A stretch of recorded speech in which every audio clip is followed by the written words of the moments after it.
Olá, amigo retificador. Olá, você apaixonado por motor. Estamos novamente com mais um episódio do Conar em Tech. E hoje com essa mesa repleta de pessoas importantes, conhecedoras de tudo aquilo que participa no dia a dia, acontece no dia a dia do segmento motor, principalmente dentro das retíficas. Ao meu lado direito aqui eu tenho o Éder, da KS, responsável pela parte de assistência técnica e suporte a clientes dessa importante fábrica de componentes de motor. Como convidado especial nós temos aqui o Saulo, da Retiforte, que é uma grande retífica da cidade de São Paulo, muito conhecida nesse mercado. E o nosso parceiro, o engenheiro Roberto Canassa, que está sempre conosco aqui nos ajudando a conduzir os aspectos técnicos. Sejam bem-vindos e um bom episódio para todos nós. Obrigado. Olá pessoal, tudo bem? É uma satisfação estar aqui novamente participando com o Conar em Tech nesse evento. É mais um evento, junto com o Éder da KS, o Saulo da Retiforte. E vai ser uma oportunidade para a gente poder estar discutindo pontos e dores dos dois lados. Essas dores, com certeza, no processo de retificação, elas se ressaltam. E nós precisamos de apresentar soluções. E esse é o objetivo desse trabalho. Vamos lá. Bom, primeiramente eu gostaria de agradecer, a oportunidade de estarmos aqui como um fabricante, e de estar trocando uma ideia com pessoas aí do ramo, com experiência. Então eu espero que o pessoal aproveite também. E acho que é muito importante a gente trazer isso para o mercado, nós como fabricantes ou pessoas que estão aí no dia a dia, como o Saulo de Retífico, o Canassa. Eu acho que essa troca de informação é importante para o nosso mercado reparador. Com certeza. Obrigado pelo convite. Estou aqui representando o ramo de retificação de motores, Eu sou o Saulo da Retiforte, a gente está aqui em São Paulo, capital. Represento a empresa lá em nome do Pedro, que está sempre no Conar, que é o sócio fundador lá, o da CIA também. E é uma oportunidade estar aqui para a gente conversar sobre o nosso dia a dia, A gente aplica as peças, A gente faz a retificação dos mais variados motores que existem, Percebo que nos últimos anos, eu estou lá desde muito novo, E eu percebo que de uns anos para cá, as variedades dos motores, eles mudaram demais, Eu tenho a impressão que antigamente os modelos tinham menos motores no mercado, era mais fácil dos mecânicos se especializarem nesses motores, e o tempo foi passando, os motores foram se atualizando, hoje em dia tem uma variedade de motores muito grande, e com isso vem a dificuldade também da especialização de nós no ramo de retífica e também no ramo das oficinas, esse avanço dos motores acompanhar também com o avanço do conhecimento, E isso é muito importante porque isso ele está diretamente relacionado ao problema que a gente vai debater hoje aqui, que é o problema de garantia, Então a gente percebe que muitos mecânicos, tanto as retíficas como os mecânicos na hora de montar o motor, sentem dificuldade, às vezes sentem dúvidas, têm dúvidas em alguma maneira de montar um motor, como torque, posição da biela no pistão, folga axial, folga radial, e isso muda muito de motor para motor. Então ainda, felizmente nós temos muitos mecânicos com capacidade técnica, só que a gente tem ainda alguns mecânicos ainda que são carentes de informação e ainda avançam na montagem do motor, e aí vem o problema, E aí quando vem o problema, vem a discussão da garantia, de quem é a culpa, e aí é ruim para nós aplicadores, aí é ruim para o fabricante, é ruim para a retífica, é ruim para o distribuidor e para o cliente principalmente, Porque às vezes eu estou atendendo mecânico, só que o cliente, que é o dono do caminhão, o dono da máquina, o dono do carro, ele está sem equipamento. Então isso é uma coisa que eu percebo que a gente pode avançar, pode melhorar para a gente diminuir o índice de garantia. Essa é uma dificuldade que, do nosso lado, como fabricante, a gente enxerga hoje, que é justamente a questão da capacitação. Porque com as novas tecnologias, o nosso mercado precisa se capacitar. E às vezes você tem um reparador ou uma retífica, igual você falou, tem vários modelos de motores no mercado, e ele quer recondicionar ou ele quer montar um motor da mesma maneira que ele montava um motor de 20 anos atrás. Exatamente. Entendeu? E um ponto importante é assim, nós temos um canal de comunicação, nós temos um 0800, e durante o nosso trabalho de campo, com os nossos engenheiros, e a gente sempre dissemina essa informação. Se tem alguma dúvida, entre em contato com o fabricante. Eu enxergo, eu vejo assim, muito depois da pandemia, evoluiu bastante a questão da comunicação, Sim. digitalização, internet. Então hoje a gente tem muita informação disponibilizada para o mercado, né? E às vezes eu uso como exemplo, não só assim, não falando da parte de mecânica em geral, mas às vezes quando eu quero ver alguma coisa, se você vai no YouTube, você vai pesquisar alguma coisa e ver como é que faz. E então tem que tomar cuidado. Então assim, uma mensagem se tem dúvida, procura o fabricante, né? Procura informação. Então às vezes a gente pega algumas dúvidas que a gente acaba... vou dar um exemplo prático que aconteceu ontem, estava vindo para São Paulo e um distribuidor entrou em contato comigo e falou assim, tem um mecânico que ele não quer aplicar porque está gravado no topo do pistão, 106.17 030 do Mercedes. E está errado, tem que ser 106.30. Então, mas está certo, porque o diâmetro gravado no topo do pistão, a medida gravada no topo do pistão É do pistão. é do pistão. Né? E você tem a folga de montagem, você tem um diâmetro de cilindro. Por fim, entrei em contato, não era nada disso, ele queria um pistão com altura de compressão reduzida, né? Então você vê como que é a comunicação. E às vezes nesse elo do aplicador final, do distribuidor e do fabricante, né? Às vezes essa comunicação se perde e ele acaba às vezes condenando a marca, não me atendeu, então não quero usar. Então assim, eu acho que é importante, bom, frisando o que o Saulo falou, a comunicação, se tem dúvida, procura o fabricante. E aproveitando a questão da informação, eu queria dizer que nós damos mais de 10 mil informações por semana no nosso acesso ao banco de dados técnicos. Né? Nós temos 14 mil motores. Sabe? Quer dizer, e é crescente. Toda semana se inclui mais, toda semana se atualiza. Né? A gente disponibiliza isso 24 horas para o retificador associado, que é exatamente para que ele possa ter a informação correta para fazer o serviço correto. Né? Tem gente que não usa. Tem retífica que usa muito, né? Abre a senha lá para o pessoal da usinagem e tem dono da retífica que retém o acesso somente para ele. Quer dizer, caramba, a ferramenta é para o operador. Eu estou no dia a dia da retífica, hoje não tem como você ter uma retífica hoje se você não for associado ao Conar e não tem informação técnica. Sim. Porque a gente usa o tempo inteiro, a gente imprime o manual, imprime lá medida de viraurequim, medida de biela, medida de cabeçote. Então hoje não tem como você fazer um serviço de retífica sem acesso, porque você na plataforma do Conar ele agrupa todos os motores numa plataforma só. Então você coloca lá diâmetro do cilindro, você coloca Mercedes, você colocou lá diâmetro 102, ele vai puxar todos os motores com 102. E ele cria um funil que facilita muito para a gente localizar o motor. Exato. Então é fundamental. Hoje não tem como você fazer um serviço de retífica sem acessar a plataforma. E a gente está trabalhando um novo projeto, tá, para ficar mais amigável ainda, porque essa já é uma evolução. A gente tem esse projeto já há mais de 20 anos, né? Mas já estamos com equipe contratada para desenvolver um novo banco de dados, ouvindo o mercado, saber, olha, o que você precisa, o que está faltando para você, o que você quer que imprime. Você quer um controle da medida, você quer deixar registrado o que você fez com o que a gente indicou.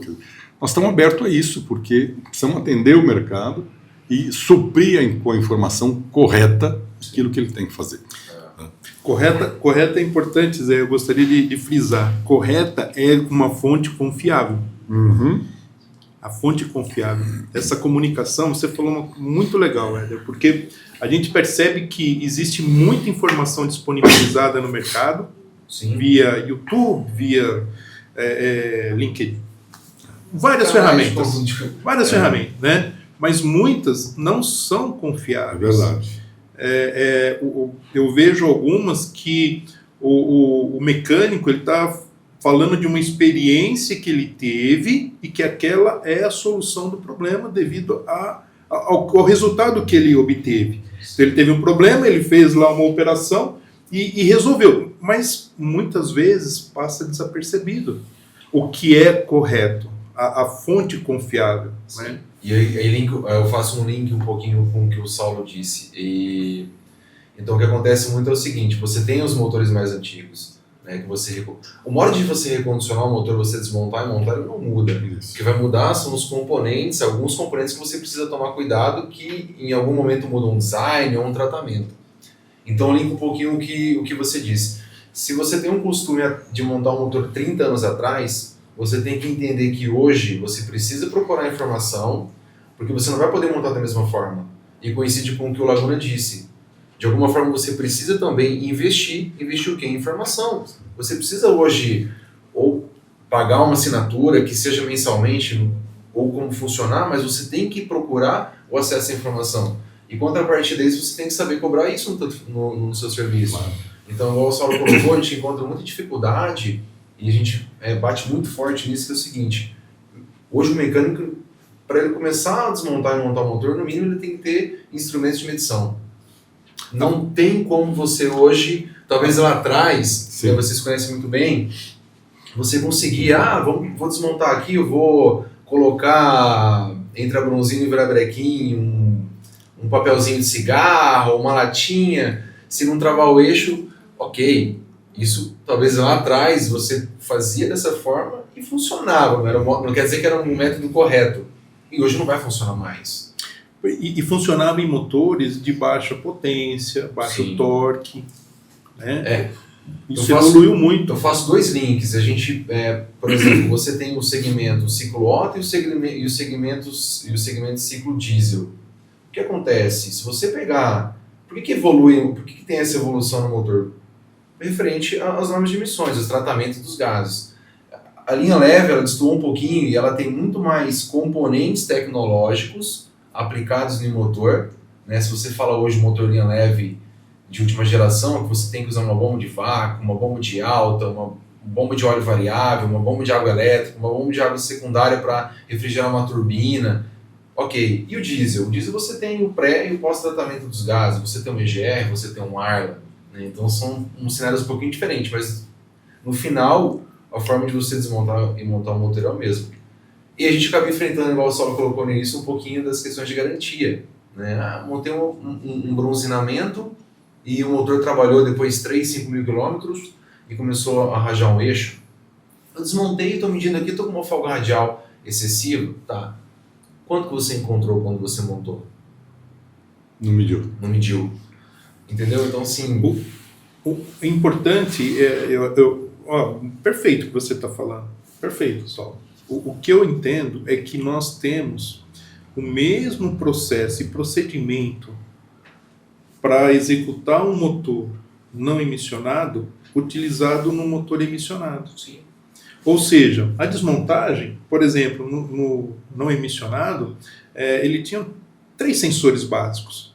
Sensor de pressão de óleo, de temperatura e do alternador, que acendia no painel quando queimava a caixinha, né? Era assim, perfeito. Hoje nós temos nos motores 12, 15 sensores que gerenciam o funcionamento desse motor. Ou seja, um processo ou um procedimento de análise na desmontagem de um motor não é só mais a metrologia. Sim. É necessário acessar o módulo de gerenciamento para entender o que está ocorrendo. Né? Essa evolução desses motores, muito bem colocado, ela traz essa evolução não no sentido mais de... Eu acredito isso, eu tenho feito alguns trabalhos, né? Nos últimos 4 anos eu analisei quase 800 motores. E quando eu pego os motores, as falhas apresentadas nesses motores não emissionados e nos emissionados, as falhas são as mesmas. Eu continuo tendo problema de fusão de virabrequim. Sim. Ou seja, nos não emissionados era falta de folga, torque incorreto, onde muitas informações às vezes não chegavam, o cara apertava na axologia, uma ferramenta não especificada, não calibrada. Esse é outro ponto, né? Sim. Calibrar. O pessoal que aplica a montagem de um motor desse é necessário ter o torquímetro aferido. Perfeito. Existe uma norma para aferir torquímetro. Quem que executa essa norma? Né? Então, nesse sentido da desmontagem, montagem e aperto de um motor que gerava uma insuficiência de folga e uma fusão, hoje nós temos o mesmo problema nos motores novos. E a minha dúvida, e é muito legal isso que eu vou te perguntar, por exemplo, os materiais utilizados nos motores não emissionados evoluíram para os motores emissionados. Perfeito. Essa evolução, ela também depende muito mais hoje dos sistemas Quais sistemas? Sistema de arrefecimento, sistema de lubrificação, controle, não só controle de pressão. Controle de pressão a gente tinha lá, mas o controle da temperatura do óleo lubrificante. Sim. E é isso que eu queria te perguntar. Se essa não poderia ser uma das, no caso da fusão das bronzinas, em relação aos novos materiais, está sendo afetado por uma temperatura excessiva do óleo que não é controlada. Que a gente não percebe essa temperatura do óleo. O selinho de temperatura que a gente coloca no motor, ele pega a temperatura do líquido de arrefecimento e não a do óleo. É verdade. E aí nós começamos a entrar num processo de escoamento, de desplacamento da liga. Ah, isso é folga. Não é folga mais. Não necessariamente, né? Não necessariamente. Não necessariamente. Então, muitas vezes, vai lá, se confere a folga perfeita, mas não confere a temperatura de trabalho daquele óleo lubrificante. Essa temperatura pode impactar nessas bronzinas, nessa geração? Sim, pode impactar. E assim, um ponto importante que a gente enxerga hoje, tocando no assunto de óleo, como você colocou, é a manutenção preventiva correta. Primeiro, utilizando o óleo correto. Porque hoje você tem uma viscosidade de óleo, né? E você tem os aditivos do óleo. Então, assim, em algumas situações, o que acontece? E é por isso que eu falo, o mecânico,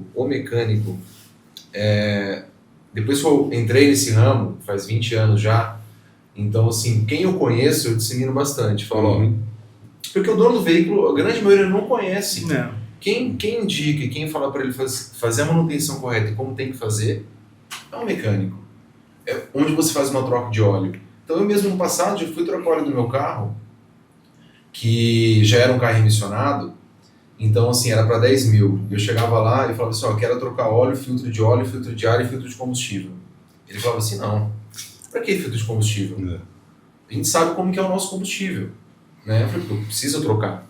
Né? E aí você tem outras variações, que é o nível, se o tanque trabalha com nível baixo e por aí vai. Mas o que acontece? Então a gente tem um grande problema na substituição correta do óleo. Então você tem hoje as correias banhadas a óleo, por exemplo, né? Então existem aplicações que o carro bomba de vácuo trava, tem problema crônico, mas por quê? Porque você vai lá e faz uma troca errada. Não na viscosidade, mas porque o óleo tem um aditivo para banhar aquela correia, né? Mas quem indica isso para ele, para o dono do veículo, é quem está fazendo a troca.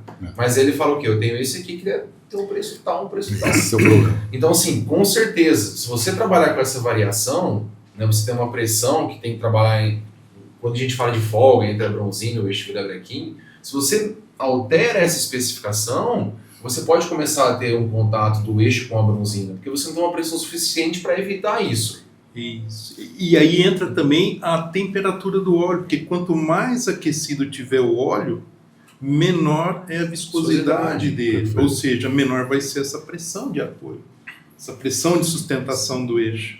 Só uma pergunta, tem como saber, por exemplo, se eu pego um motor lá que fundiu uma biela, chegou um motor em garantia na retífica, por exemplo, a gente percebeu que fundiu um colo de biela, eu tenho como mandar esse óleo para análise e descobrir se ele sofreu um excesso de temperatura? Você vai acessar. Por que não? Porque a análise do óleo lubrificante, eles utilizam um ASTM não sei o que é em relação à análise à temperatura de 100 graus.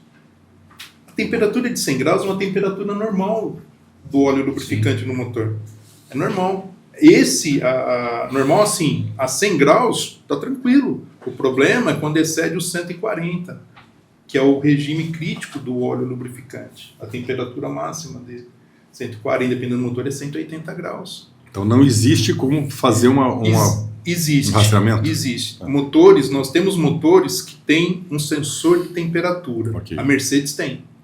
Vou citar a Mercedes tem um sensor de temperatura. Registrado na ECU. Na ECU. Tá. Entendeu? E ali você consegue identificar o tempo que esse motor trabalhou com essa temperatura do óleo elevada e o quanto ela chegou. Ou seja, aquilo que excedeu a temperatura, que ela dá a especificação, 106 graus, temperatura do óleo. Um exemplo, né? Chegou a 115, 120 por meia hora, acabou, perdeu o motor. porque a viscosidade do óleo ficou comprometida. E você pode ter, por exemplo, uma variação da temperatura do óleo lubrificante por outros sistemas. Vamos por um sistema de injeção. Hoje você tem um sistema de pós-tratamento dos gases com filtro DPF. E então, se você trabalha com um sistema de injeção, por exemplo, com uma temperatura elevada, isso consequentemente vai refletir para o seu motor. Sim. E consequentemente você começa a ter uma viscosidade do óleo menor. Né? E aí você começa a afetar. Então, assim, é muito interessante para a gente colocar para o mercado como que é esse sistema, onde que você tem que chegar para fazer uma análise. Assim, não é tão simples como você usou muito bem, você colocou muito bem, de um motor não emissionado, que no passado, ok, cara, era uma folga. Acho que eu coloquei isso no começo, né? Era muito simples, não é? Era simples. Era simples. Isso. Então hoje você tem muitas variações, você colocou muitos sensores que o mecânico tem que entender de diagnóstico. Isso. Hoje é importante. Eu estava fazendo um trabalho numa empresa e aí eu perguntei, é uma empresa que trabalha com linha diesel, né, Ford linha diesel, ela tem custo autorizado e é retífica. Então o pessoal que monitora a parte eletrônica não é mecânico. Quem é mecânico não monitora a parte eletrônica. Ou seja, não pode mais. Todo mecânico tem que ter no mínimo o mínimo de conhecimento em relação à parte eletrônica, a parte de acesso, de gerenciamento. E como que a gente faz isso? Através de softwares. Não tem outra... Assim, não é somente trocar peça hoje, né? Isso. Não é somente trocar peça. Eu queria fazer uma pergunta complementar. Falando em lubrificação, né? Eu vejo que o mercado procura muito preço. É um problema. Filtro mais barato, lubrificante mais barato, né? E pergunto você, que é um perito judicial, né, na área mecânica, a utilização de um óleo barato pode complicar alguma coisa no funcionamento do veículo? Zé, muito bem colocado, porque complementando até o Éder já tinha comentado alguma coisa sobre a lubrificação. A aditivação do óleo, ela muda de fornecedor para fornecedor. É que nem eu pegar os produtos da KS e comparar com os produtos de uma outra fabricante. Eles são similares? Sim. Similares, mas não são iguais. A composição da liga da KS é uma, do outro não. Sim. Ou seja, para o óleo isso é válido. O óleo é a classificação do óleo ela é sempre igual. A base do aditivo é igual, o adicional é que faz a diferença. Não, a base do aditivo ela é diferente. O que é considerado a mesma estrutura básica é o óleo mineral sem aditivo. Não, eu quero... Vamos esclarecer isso. O 5W30, né, ele tem, de acordo lá com a ANP, ele tem uma base aditivo padrão. Isso não pode ser diferente para ninguém. Perfeito. Agora, de uma marca para outra, ele tem um algo adicional, que também influencia no preço, que é o complemento que pode ser desenvolvido para aquele projeto daquele motor, né, ou para aquela marca, em relação ao óleo básico. Quer dizer, eu imagino que a ANP, quando faz uma coleta deste produto no mercado e põe no laboratório, ela vai checar a base. Aquilo está correto, o óleo está aprovado. Mas ela não checa o adicional. Por exemplo, não destaca. Por exemplo, um aditivo que todo óleo tem, antioxidante. Ok. Qual é a porcentagem de cada um desses óleos concorrentes no percentual de antioxidante? É a mesma? Não. Tá. É isso que eu digo. Ele tem que ter um mínimo do padrão da classificação dele. E aí todos têm todos os aditivos, mas esse percentual ele altera. Ok. E o importante, que nem você citou da correia banhada a óleo, eu tenho visto muito problema, a correia da marca X no carro Y dá problema, arrebenta e tal. Por quê? Porque as manutenções não são feitas mais em locais apropriados com a indicação correta. A utilização... A gente fala do 5W30, mas nós não usamos a classificação API do óleo. Sim. Qual que é a classificação API do óleo? Sim. E isso impacta nesses motores. Impacta nesses motores. Recentemente, só um caso, eu fiz uma análise num câmbio e ele furou o radiador de óleo e misturou óleo na água, né? A preocupação era ter passado óleo para o corpo. Aí eu fui atrás de algumas informações e essa marca de veículo, ela alterou o aditivo, olha que coisa doida, ela alterou a composição do aditivo, ela usa um mobil. Por quê? Porque o aditivo convencional, ele permite a eletrólise entre as partes metálicas com o líquido. Ela gera uma corrente. E esse aditivo, que essa marca está usando, ele não permite. E aí você não tem o problema da corrosão do trocador de calor. Entendi. E isso é feito aonde? Dentro de uma concessionária. Uhum. Porque no mercado, para no posto e coloca o aditivo convencional. E tem muito disso, né? O aditivo para combustível, para tudo. Sim. Então, assim, a gente tem que tomar um pouco de cuidado. Mas para aproveitar e pegando o gancho da questão de especificação, é a mesma coisa com pistão, né? Você tem materiais para você ter uma liga de alumínio igual você colocou. Então você tem uma porcentagem de alumínio, de cobre, silício, manganês e por aí vai, entendeu? Você tem uma norma para uma produção. Agora, o quanto que você vai usar de cobre, assim, é simples. Quanto mais cobre, Só uma observação. mais caro. mais caro. É simples, então assim, né? Então é especificação. Então você tem um produto mais barato, um produto mais caro, mas talvez está dentro de uma norma, certo? Mas para um motor, por exemplo, que trabalha com uma potência elevada, um motor que trabalha taxado, você precisa trabalhar no limite da especificação, no limite máximo. Eu tenho que ter um pistão reforçado, né? Mas eu posso fazer um pistão menos reforçado. E para aquela aplicação, qual é a durabilidade? Então acho que isso a gente não sabe. É muito comum nas científicas a gente pegar catálogos técnicos antigos, né? A gente vai nas científicas, a gente vê aquelas bibliotecas com aqueles catálogos enormes, e aí você abre o catálogo para procurar uma determinada folga. Aí a pergunta que eu faço, né? Aquele catálogo ele foi desenvolvido por pistão, no caso, nas bronzinas fabricadas na década de 50, 60, 70. Então tem que tomar cuidado também, porque ainda é muito comum a gente ver Brasil afora científicas usando catálogos antigos, Sim, tabelas antigas, só que o material do pistão e o material da bronzina mudaram, né? Eu acredito até que as retíficas elas têm essa atualização. O que me preocupa muito são os mecânicos que montam o motor em oficinas. É um pessoal muito disponibilizado que está ali buscando, mas às vezes ele não acessa essas informações. Sim. Então ele continua naquele processo de montagem e desmontagem de um motor não emissionado, aplicando no motor emissionado. O que a gente tem feito lá para melhorar o processo de garantia as folgas. A gente está oferecendo para o cliente hoje, que a gente percebe que o cliente tem certa dificuldade, a gente na retífica já vende as bronzinas, quando o cliente não quer que a retífica monte o motor. Às vezes o mecânico ele quer ele mesmo montar o motor. Então a gente faz a usinagem e a gente já oferece para ele a venda da bronzina de Biel e Mancal.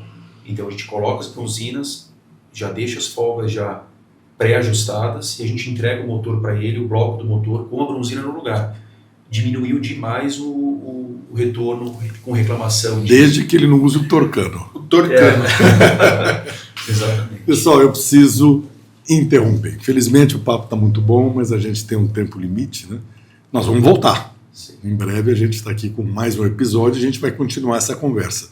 Mas eu achei muito interessante porque a gente entrou numa linha que pouco se fala, né? Questão de lubrificante, questão de arrefecimento e principalmente essa questão do conhecimento e o acesso à informação, que a gente tem que deixar para você, mecânico, essa informação, esse alerta, né? Esteja próximo, use a sua retífica para te dar aquela ajuda, para que te dê todas as informações técnicas para você montar bem o seu motor e principalmente tenha seus ferramentais, seus instrumentos calibrados, ajustados, para que a qualidade final do motor seja perfeita e o seu cliente fique satisfeito. Agradeço a presença de vocês, em breve nós estamos num novo episódio. Obrigado. Obrigado. Muito legal. Obrigado.